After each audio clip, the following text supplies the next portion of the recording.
Is your team not performing well? Is morale low and turnover high? Are you falling further behind the competition? I'm here to help. I'm Shani Magoski, and this is the Leadershifter Show, where business strategy and culture finally meet. Explore shifts of all kinds required to build cultures of trust, engagement, and execution excellence.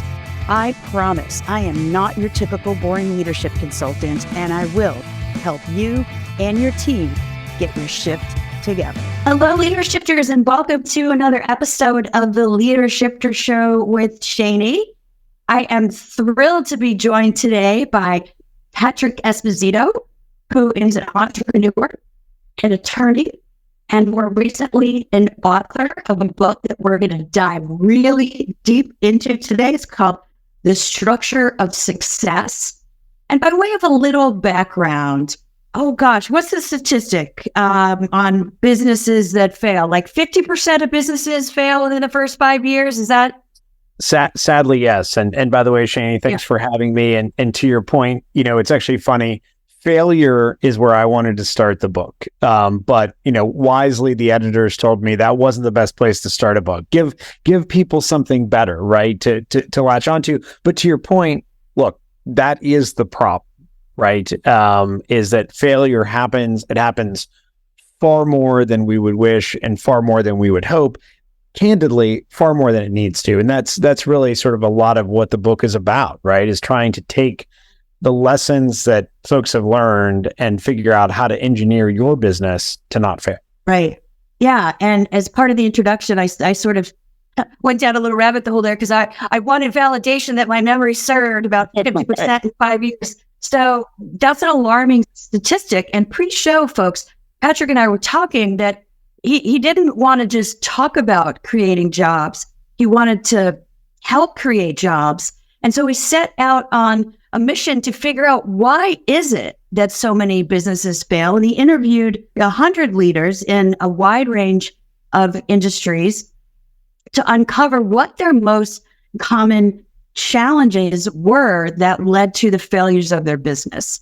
So I am anticipating, folks, that today's conversation is going to be really, really interesting, and not just for small to medium-sized businesses for whom I would say your work is mostly targeted. I mean, these business truisms hold true at any size company or on any size team. Leadership is a human skill, not relegated to any particular size business. So with that, welcome to the show. Really excited to have you. Well, thanks again. Thanks again for having me, and love what you're doing in your professional life. And I think, to the point that you made, a lot of what I try to do in the book is get people to sort of shift the way they've been considering the trajectory of their business and the way that they think about how to make sure their business can be their business 1, 2, 3, 5, 10 years from now. Right. So I'm just curious, how long did it take you to interview 100 leaders? So the genesis of the book was actually probably, the first 20 years of my working in business, right? There were some anecdotal data points that I'd gathered around what seemed to create the strongest business environments.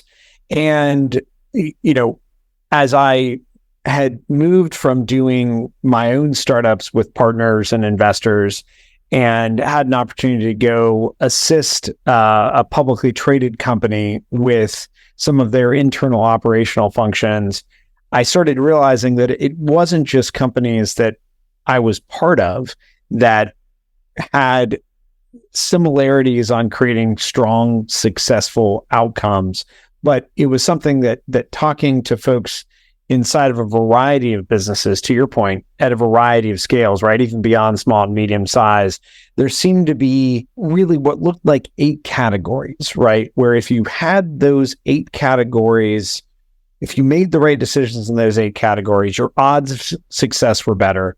If you failed to make the right decisions or adjustments in those categories, your odds of success went way down and your odds of failure went through the roof in many instances.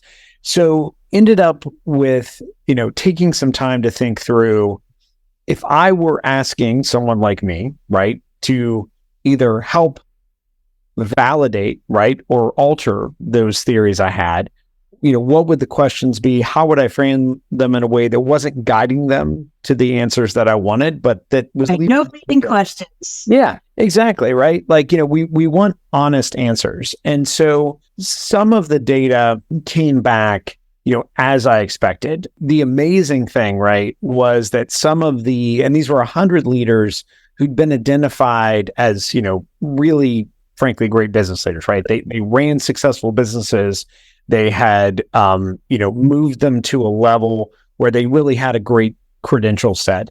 And so, they understood success. Now, a lot of them had either struggles or had other businesses that had failed. So they had both the lessons of success and the lessons of failure, which created a really nice balance. So, taking them on, let's, say some of these open questions and trying to figure out what were the things that they found to be most significant, right? Again, those 8 categories came up time and again. And the funniest part, the 8 categories are, really your governance team, your management team, a system for making adjustments and pivots, a model for determining how to invest in internal infrastructure, mechanisms for assessing how to handle business disputes, mechanisms for how to handle, acquisitions, mergers, even partnerships, right, with other companies. But the last 2, this is to me the most telling part, right? We don't like to talk about bad things. Planning for disasters and planning for succession were the 2 things that a lot of these leaders felt like were really important, not the reasons their business had ever failed, right? But it was these 2 categories that I like to say, it's the things we don't like to talk about, right, that will often undermine our business the most. And when you think about disasters and succession, there's a human element to that, right, especially succession planning. And from a disaster standpoint, there's a human element, right? If you're a leader of your business, something happens to you or some of your key employees leave, you can have real issues. Disaster preparedness, there's, a component of that that's not human. But when we look at those 2 areas, it's what we don't like to talk about. It's what we don't like to think about, right? And when you kicked off the show talking about the statistic for failure, we love to think about, how do I build a good, team to help me manage the business? How do I build a team of either advisors or board members to help me, at a strategic level operate the business?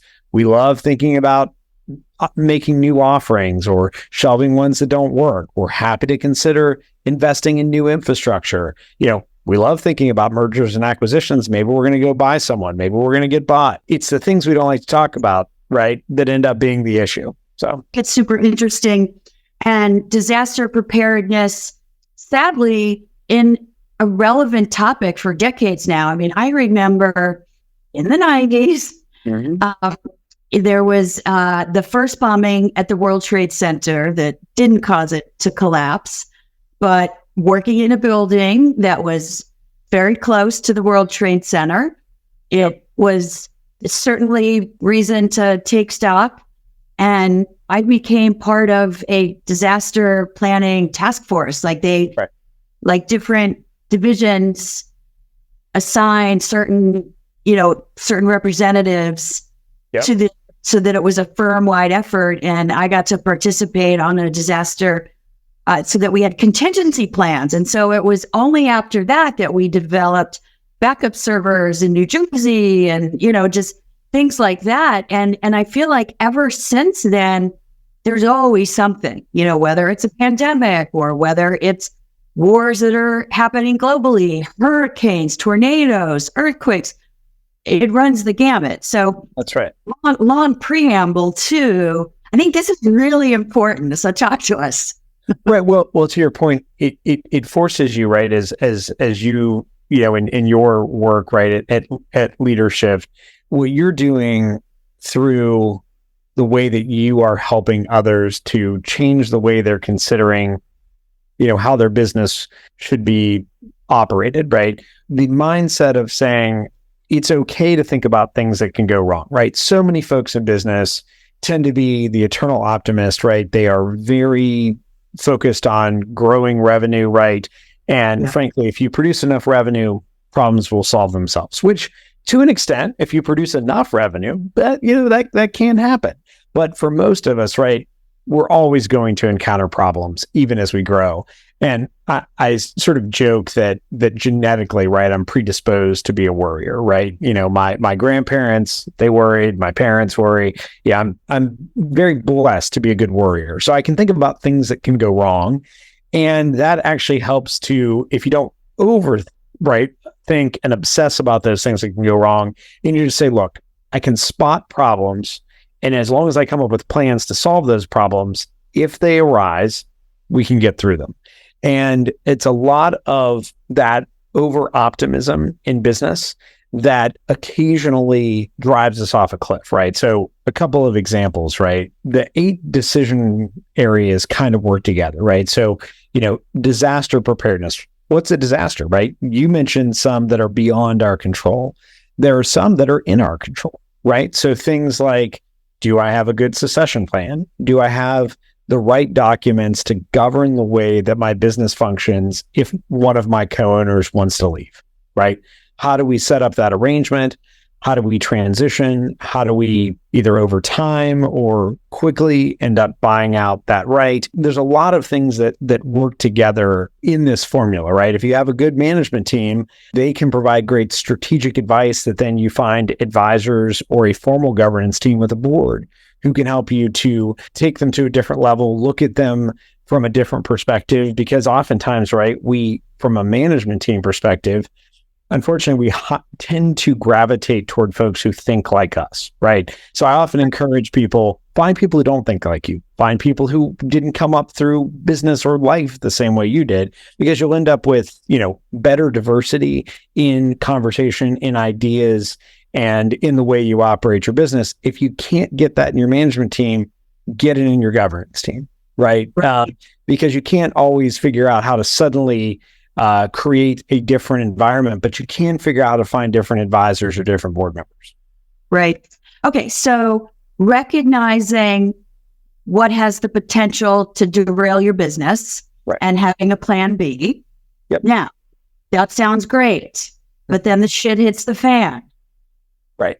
And so what advice do you have for leaders at that point? Because just because they have the plan doesn't mean they're going to navigate through correctly.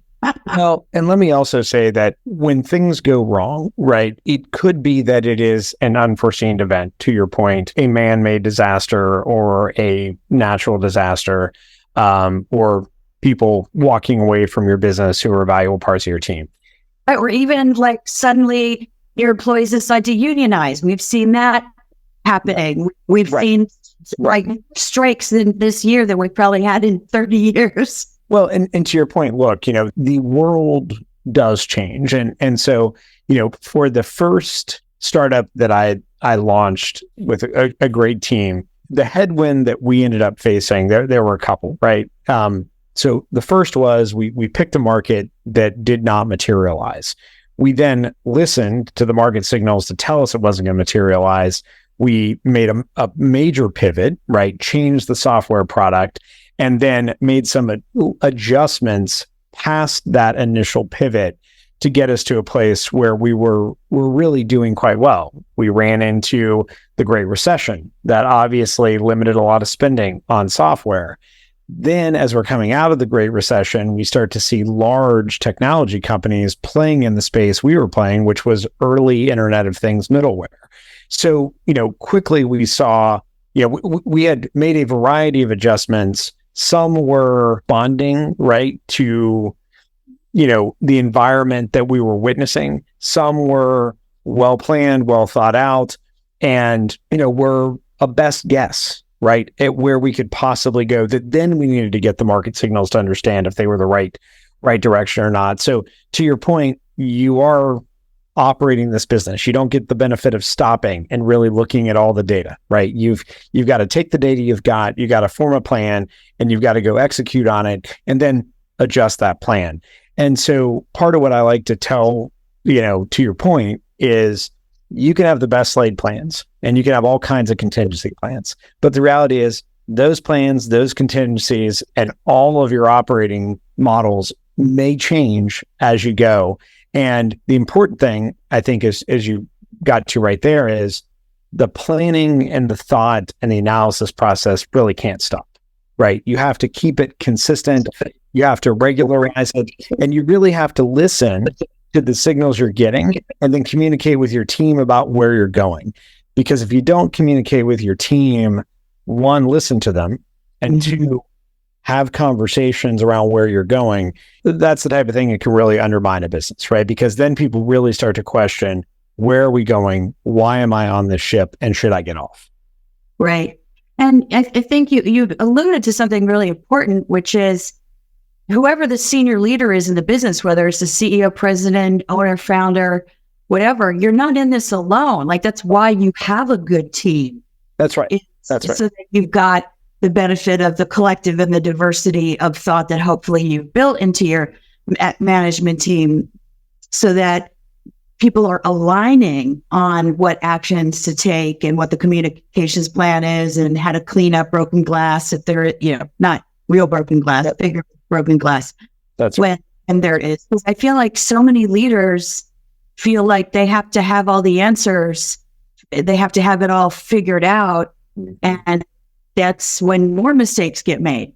Exactly. That's exactly right. And look, I believe that 3 individuals forging plans and executing ultimately produces far better results than 1 or 2, right? There's something, right, when you study great teams, it tends to be 3 leaders who all do different things well. It's not always the same skill sets in each 3.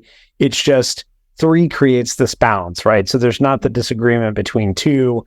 There's not the, individual charting the path who believes they should be infallible, right? If you've got 3 folks, you generally have, I think, better decisions. So one of the things I encourage individuals who are the sole owner, the original founder, is you need to bring folks in. And even if you don't empower them to be equal decision makers to you, you need to bring folks who have different voices to impact the decisions you make.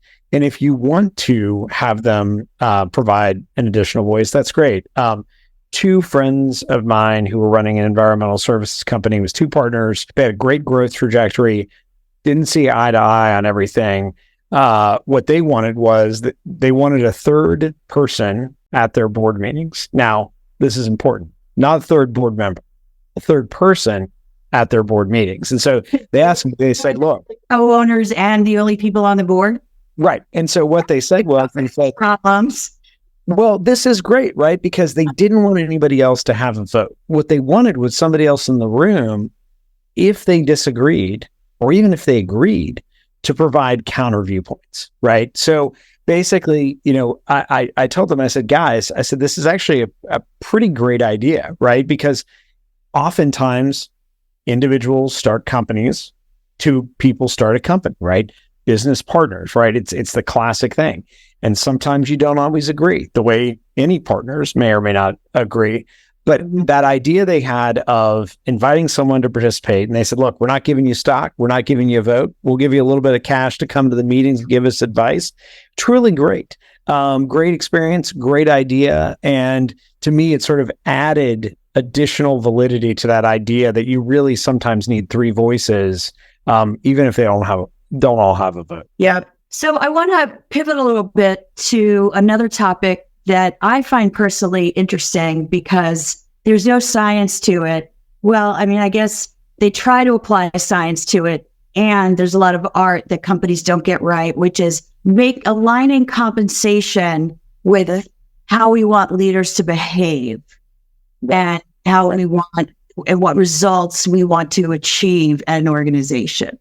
Right. So, and that might be different for a small 2-partner owned company, but just give me a couple of examples that you've seen be really effective in making sure that the compensation actually is an incentive to what we want to see. Yeah.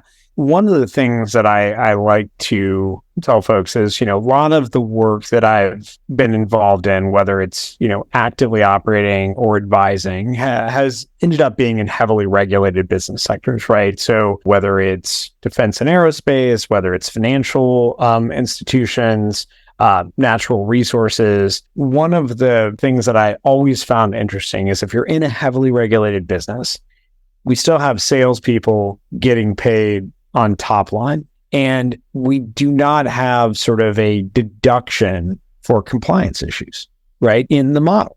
And to your point, part of what's important on a compensation model, especially in a heavily regulated business, is having the same thing that's important to the compliance part of your organization being important to the sales part of your organization, and vice versa. Right? Because if you have a compliance team that does not get credited, right, in their incentives for growth, they're just going to put a weight, right? Because, hey, if all motion ceases, nothing will go badly from a compliance perspective, as opposed to from a sales perspective. If we don't bring in that compliance element, hey, listen, we're going to do whatever we can to drive this thing as fast as we can.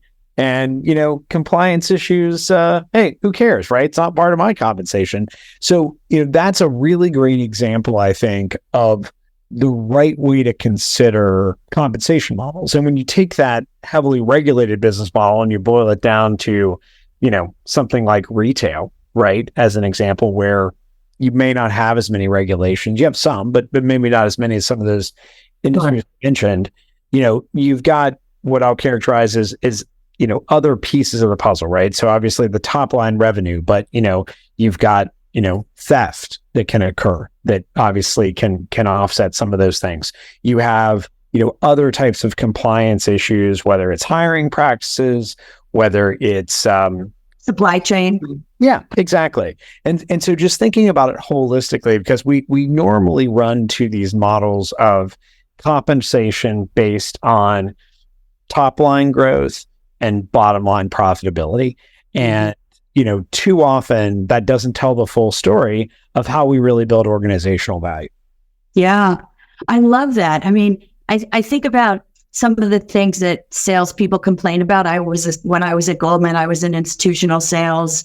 Yep. And I've worked with lots of sales teams doing group coaching and, teaching sales managers how to be good leaders, et cetera. And, some of the complaints you often hear from salespeople are customer service people aren't responsive after we bring in the customer, or procurement team or our legal team doesn't execute the contracts fast enough. And there's a lot of blame that goes around. So wouldn't it be interesting to see how much faster the legal department would turn around contracts if they had skin in that game? That's exactly right. And you hit it spot on, where if you get everybody in the organization to have the incentive to what the organization incentives are, right, as opposed to just the incentive that is based upon where they sit, right, whether it's sales or legal. If everybody's creating a balanced viewpoint, we're going to end up with better outcomes. Mm-hmm. Right. Yep. And what tools might small businesses have that bigger businesses may not have the luxury of? Yeah. So look, I mean, one of the things about small and medium-sized businesses that's great, right, is that you have the ability to have human interaction. So, the folks, as you pointed out, who are handling the contracts generally have closer connectivity with the sales teams than they might in a larger organization, right? To your point around Goldman, you lob something over the transom to try to get the legal team or compliance team to sort it out. Those folks may not be in the same office as you. You may sparingly have contact with them. It may be a revolving door, right, of folks. Some of it may be outsourced. And I think so part of what's great is in a small or medium-sized business environment, you've got the ability to have, I think, better conversations that create better outcomes. And because of that, you have the ability to basically end up with the different groups that care about different things, right? Sales or compliance, being able to come to better conclusions more quickly. I love that. Yeah. So those who are listening who are small or medium-sized businesses and you have the ability to be a bit more agile, and you know each other. Like, leverage those relationships, right? That is a huge competitive advantage. It's actually, it seems obvious, but I'm not sure people realize the power of that. That's exactly right. Yeah. I don't think we're going to have time to get through all 8, so I'm going to cherry pick. And the next one I'm really curious about is managing and or dissolving partnerships. Yep. What's the worst story you've heard about a partnership? Well, yeah. So let me sort of answer the question with what I think is probably the right way. So rather than give a terrible story, what I'll do is tell you how they got there, right? So, look, you start a company, right? You're not interested in shelling a bunch of money out to lawyers who understand how to design, either, strong bylaws or shareholder agreements for a corporation, or great operating agreements for an LLC, or great partnership agreements for a partnership. So, you and your partners, you're carrying on, and all of a sudden you realize you don't have an interest in being involved in this. You don't want to work with them. Guess what? You go back to the document. There is no model for how to exit. There is no model for how that gets valued. And, what I like to tell people is, you start a business, you don't want to invest a lot of money until you see if it's going somewhere. Well, on or around the 1-year anniversary, if you haven't figured out if you may be going somewhere or not, you're probably not going anywhere, right? So, you may or may not be really having a business. But if you think you're going somewhere, if you haven't done this before the 1-year anniversary, I highly recommend going to competent lawyers to have them set up, the proper legal structure to be able to manage those co-owner relationships. If you have outside investors, they're going to force them, right? But if it's just you and your partners, you're bootstrapping this thing, if you haven't figured it out by the 1-year anniversary, on or about the 1 year, go to an attorney and get a good set of documents. It would not be likely to cost you very much money and will save you a whole lot of pain down. For sure. I'm curious, have you heard of the book, The Partnership Charter? I have not. I'd recommend it not just to you, but to everyone listening or watching for whom a partnership already exists or is in the cards in the future. It details all the things that one needs to consider when entering into a partnership. Yep.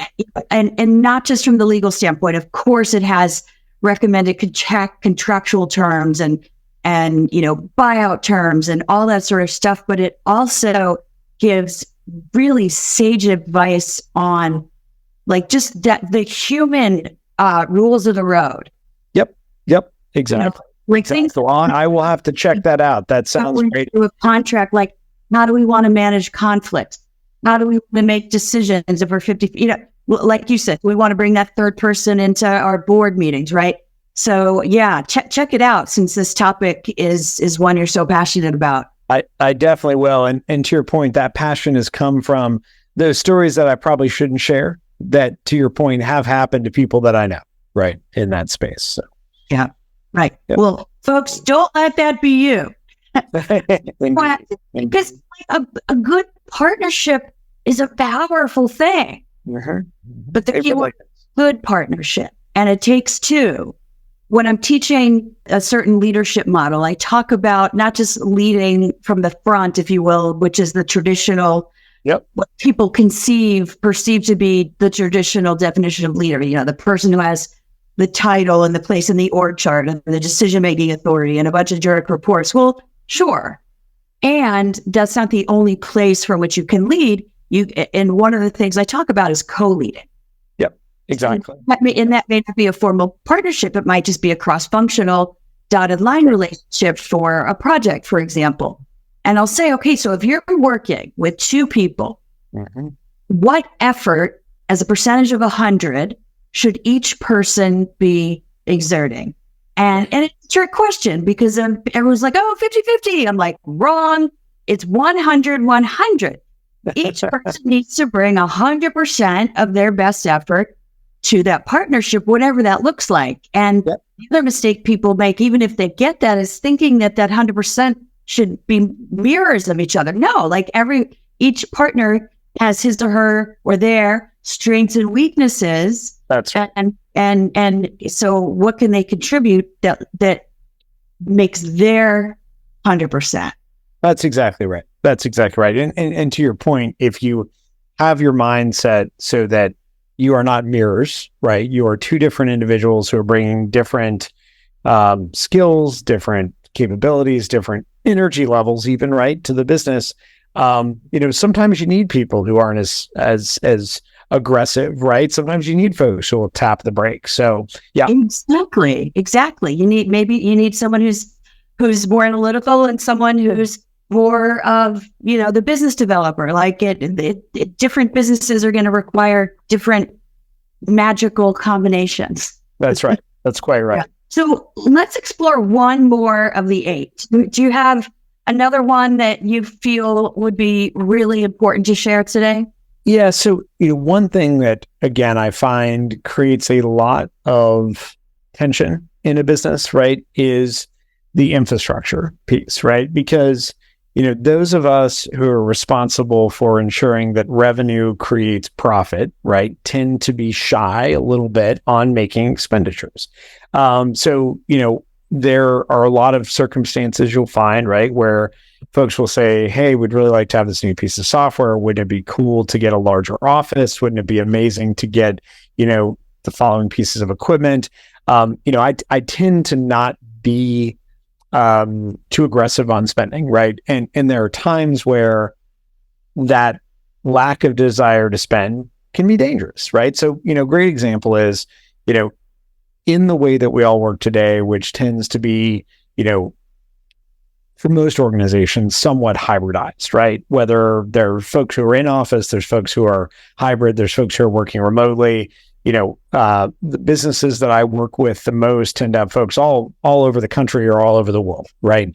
And, getting those folks together requires significant investment in connectivity, right? So whether it's collaboration applications, whether it's video applications, whether it's, solutions for knowledge management and information sharing, you've got to have infrastructure. And, a lot of organizations don't have an organized way to look at, receive recommendations for, and make decisions around creating the infrastructure for their team to be able to function well together. And so, to me, that's another great area to talk about, is that infrastructure piece, because it's so important to the trajectory of the business. Right. And so, of course, analyzing return on investment on a piece of equipment. Yep. Easier. Analyzing return on investment for leadership development. Not so obvious. So, yep. Or that HR person, right, who you hire either full-time or part-time to help you find the right people for your business. So to your point, there's a lot of things that you can invest in that aren't pieces of equipment or software. It's human capital many times as well. Yeah. And so part of your advice is not to avoid those things just because they're harder to quantify. Exactly. And one of the things, especially for folks probably like you, like me, like most folks who start businesses, is we wear a lot of hats. We're used to wearing a lot of hats. And sometimes it's important for us to figure out when to take off some of those hats and hand them to someone else. Because otherwise your business is not going to grow, right? If you continue to play too many roles as the, founder and leader. Right. Yep. Okay.